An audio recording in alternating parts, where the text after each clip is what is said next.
Donc la première des choses, c'est de vérifier pourquoi vient le patient. Parfois, il y a un motif. J'ai mal à la gorge, j'ai mal au ventre. Parfois, il y a plusieurs motifs, comme tout à l'heure. J'ai mal à la tête et j'ai des vomissements. Dans un deuxième temps, on va vérifier par soi-même. Parfois, on ne peut pas véritablement vérifier, donc on va surveiller le patient, par exemple en hospitalisation, pour vérifier qu'il y a bien telle ou telle chose, parce que, par exemple, un motif pourrait inquiéter. L'exemple type, c'est l'hémoptysie, c'est-à-dire l'expectoration de sang venant du poumon. On va hospitaliser ce patient. Parfois, on ne retrouve pas d'hémoptysie.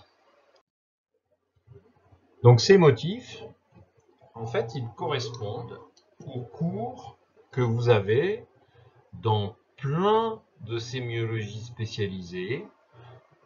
Et moi, je vous fais par exemple approche sémiologique des douleurs des membres inférieurs, approche sémiologique des œdèmes, approche sémiologique de la fièvre, conduite à tenir.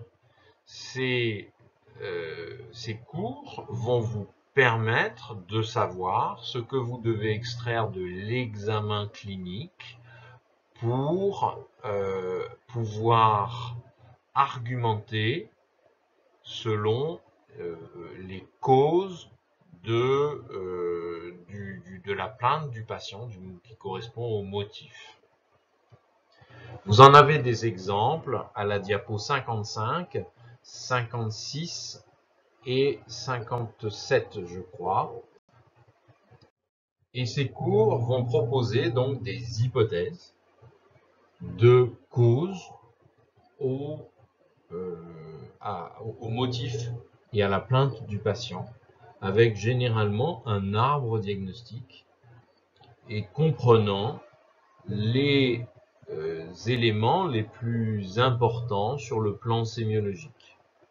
Quand on bâtit ces cours, qu'on vous les fait, on les réalise, on va prendre chacun des organes et on va regarder si chacun de ces organes, dans les signes fonctionnels et dans les signes physiques, il y a bien le motif considéré pour le cours. Par exemple, maux de tête, céphalée, eh bien, quel est l'organe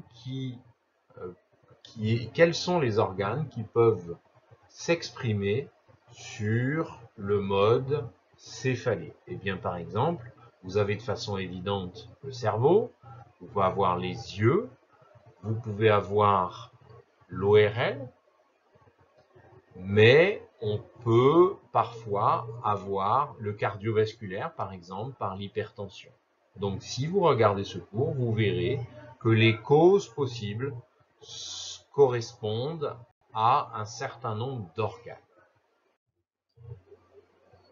Voilà, je vous ai dit qu'il était important, avant de se lancer dans l'examen clinique et l'interrogatoire, de recenser dans sa tête tout ce qui pouvait être une cause du motif, parce que vous aurez beaucoup plus de facilité lorsque vous ferez l'examen à vous dire, tiens, il y a telle ou telle chose qui pourrait être intéressante pour résoudre le diagnostic.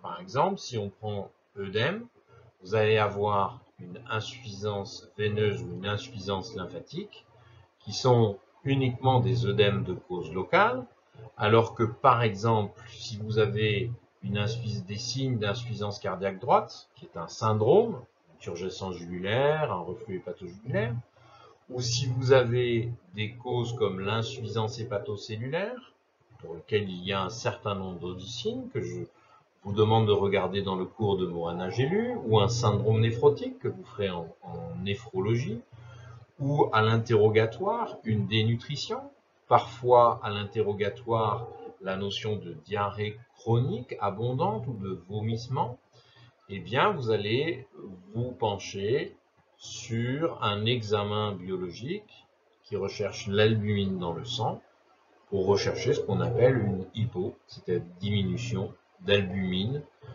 dans EMI, veut dire dans le sang. Et enfin, vous pouvez avoir, comme on l'a vu tout à l'heure, une hypertension portale qui elle-même va donner une insuffisance cardiaque droite.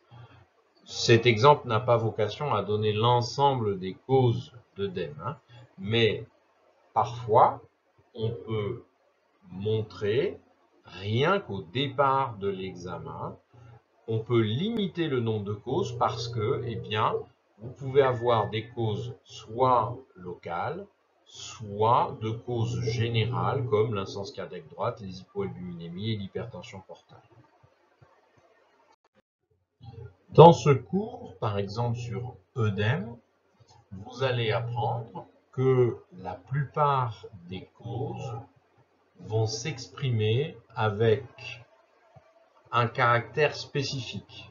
Par exemple, l'insuffisance veineuse va donner des œdèmes qui sont généralement donc de cause locale et localisés aux membres inférieurs et généralement vont apparaître en fin de journée ou lors de la prolongation d'une position debout.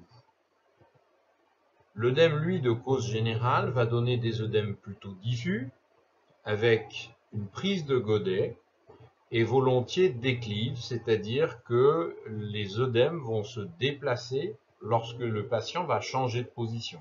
Ils vont se retrouver par exemple au niveau des lombes, et on va pincer les lombes pour le voir, savoir s'il y a là aussi une prise de godet, c'est-à-dire que ça va s'enfoncer, alors que normalement la peau est élastique, alors qu'il descend dans les membres inférieurs lorsque le patient reste debout. L'insuffisance cardiaque droite, elle, elle donne des œdèmes de cause générale, va donner par exemple une dyspnée, une hépatalgie, mais de façon constante, soit une turgescence jugulaire, soit un reflux jugulaire, hépatojugulaire. Vous avez par exemple ça dans le cours douleur thoracique ou voir avec les cours de Jocelyn Hinam. En tout cas, de toute façon, vous avez un canevas systématique de l'examen clinique qui fait que ces signes vont être recherchés de façon systématique au cours de l'examen du patient et vous vous poserez dans un deuxième temps, après l'examen, la question de chacune des hypothèses que vous aviez évoquées au début et vous allez discuter chacune des hypothèses avec votre examen clinique.